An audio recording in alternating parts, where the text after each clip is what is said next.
ನಮಸ್ಕಾರ ಸ್ನೇಹಿತರೆ. ಇವತ್ತು ದುಶ್ಚಟಗಳಿಂದ ಉದಾಹರಣೆಗೆ ಹೇಳಬೇಕು ಅಂತಂದರೆ ಧೂಮಪಾನ, ಮದ್ಯಪಾನ, ಅತಿಯಾಗಿ ಸೇವನೆ ಮಾಡೋದ್ರಿಂದ ಕೆಲವ್ರಿಗೆ ಏನಾಗ್ತಾ ಇದೆ ಅಂದರೆ ಫ್ಯಾಟಿ ಲಿವರ್ ಸಮಸ್ಯೆ ಜಾಸ್ತಿ ಆಗ್ತಾ ಇದೆ.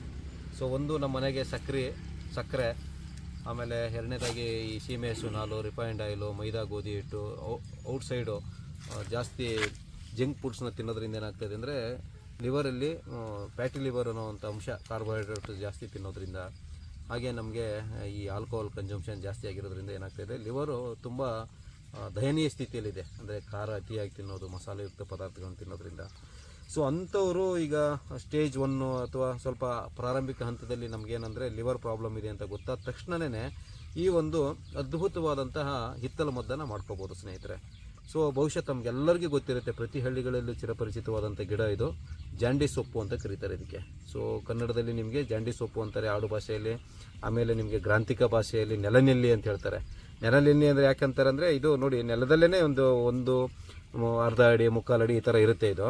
ಸೊ ಇದ್ರ ಹಿಂದ್ಗಡೆ ನೆಲ್ಲಿಕಾಯಿ ರೀತಿಯೇ ನಮಗೇನಾಗಿರುತ್ತೆ, ಈ ಕಾಳುಗಳು ಜಾಯಿಂಟ್ ಆಗಿರ್ತವೆ, ಹಿಂದೆ ಒಂಥರ ಪೋಣಿಸ್ದಂಗೆ ಇರ್ತವೆ, ಗುಂಡಕ್ಕೆ ನೆಲ್ಲಿಕಾಯಿ ಥರ. ಆಮೇಲೆ ಇದರ ಎಲೆನೂ ಅಷ್ಟೇ, ನೆಲ್ಲಿ ಎಲೆ ಥರ ನಿಮಗೆ ಒಂದಕ್ಕೊಂದು ವಿರುದ್ಧವಾಗಿ ಇರ್ತವೆ. ಸೊ ಅದಕ್ಕೆ ಇದಕ್ಕೆ ನೆಲನೆಲ್ಲಿ ಅಂತ ಹೆಸರು ಬಂದಿದೆ. ಸೊ ಇದು ಅದ್ಭುತವಾದಂಥ ಆ್ಯಂಟಿ ವೈರಸ್ ಹರ್ಬ್ ಇದು. ಅಂದರೆ ಆ್ಯಂಟಿ ವೈರಸ್ ಅಂದರೆ ನಿಮಗೆ ಈ ಜಾಂಡೀಸ್ ಬಂದಾಗ ಮತ್ತು ಜ್ವರ ಬಂದಾಗಲೂ ಕೂಡ ಇದನ್ನು ಬಳಸ್ಬೋದು.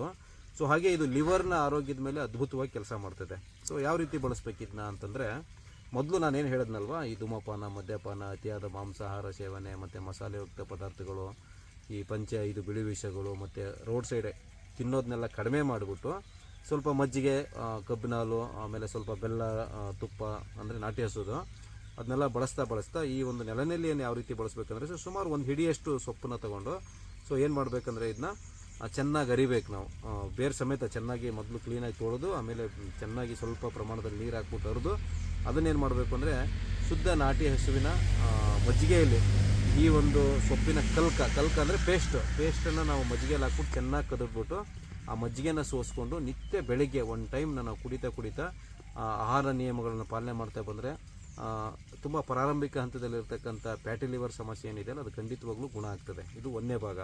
ಇನ್ನು ಎರಡನೇದಾಗಿ ಇದನ್ನು ಕುಡಿಯೋದ್ರಿಂದ ಶ್ವಾಸಕೋಶ ಚೆನ್ನಾಗಿರ್ತದೆ, ಮತ್ತು ಲಿವರ್ ಚೆನ್ನಾಗಿರ್ತದೆ, ಕಿಡ್ನಿ ಆರೋಗ್ಯ ಚೆನ್ನಾಗಿರ್ತದೆ, ಮತ್ತು ನಮಗೆ ಶರೀರಕ್ಕೆ ಯಾವುದೂ ಜ್ವರ ಬರೋದಿಲ್ಲ. ಸೊ ಇದು ಅದ್ಭುತವಾದಂಥ ಚಿರಪರಿಚಿತವಾದಂಥ ಗಿಡ ಸ್ನೇಹಿತರೆ. ಇದನ್ನೆಲ್ಲರೂ ಬಳಸ್ಕೊಳ್ಳಿ. ಹಾಗೆ ಈ ದುಶ್ಚಟಗಳಿಂದ ದೂರ ಇದ್ದು ನಿಮ್ಮ ಲಿವರ್ ಮತ್ತು ಕಿಡ್ನಿ ಆರೋಗ್ಯಗಳನ್ನು ಸುಧಾರಿಸ್ಕೊಳ್ಳಿ ಅಂತ ಹೇಳ್ತಾ, ಈ ಒಂದು ಮನೆಮದ್ದು ಈಗ ಕೆಲವ್ರಿಗೆ ಏನಾಗ್ತದೆ ಅಂತಂದರೆ, ನಾವು ಎಷ್ಟೇ ಇಂಥವೆಲ್ಲ ಮನೆಮದ್ದುಗಳು ಮಾಡಿದ್ರೂ ಕೆಲವು ಕಾಯಿಲೆಗಳು ಹತೋಟಿಗೆ ಬರೋದಿಲ್ಲ. ಸೊ ಆವಾಗ ನೀವು ವೈದ್ಯರನ್ನ ಭೇಟಿ ಮಾಡಬೇಕಾಗ್ತದೆ. ಮತ್ತು ಇದಕ್ಕಿಂತ ಸ್ವಲ್ಪ ಇದ್ರ ಜೊತೆಗೆ ಇನ್ನೂ ಸ್ವಲ್ಪ ಚೆನ್ನಾಗಿರೋ ಗಿಡಮೂಲಿಕೆಗಳನ್ನು, ಇದು ಮತ್ತು ಇನ್ನು ಬೇರೆ ಎಲ್ಲ ಗಿಡಮೂಲಿಕೆಗಳು ಹಾಕಿ ಕಾಂಬಿನೇಷನ್ ಮಾಡಿ ಕೊಡಬೇಕಾಗ್ತದೆ. ಸೊ ಅಂಥವರು ಕೆಳಗಡೆ ಕಾಣಿಸ್ತಾ ಇರೋ ನಂಬರ್ಗೆ ನೀವು ಕರೆ ಮಾಡಿಬಿಟ್ಟು ಹೆಚ್ಚಿನ ಮಾಹಿತಿಗೆ ತಿಳ್ಕೊಬೋದು ಅಂತ ಹೇಳ್ತಾ ಈ ಸಂಚಿಕೆಯನ್ನು ಇಲ್ಲಿಗೆ ಮುಗಿಸೋಣ ಸ್ನೇಹಿತರೆ. ಎಲ್ಲರಿಗೂ ನಮಸ್ಕಾರ.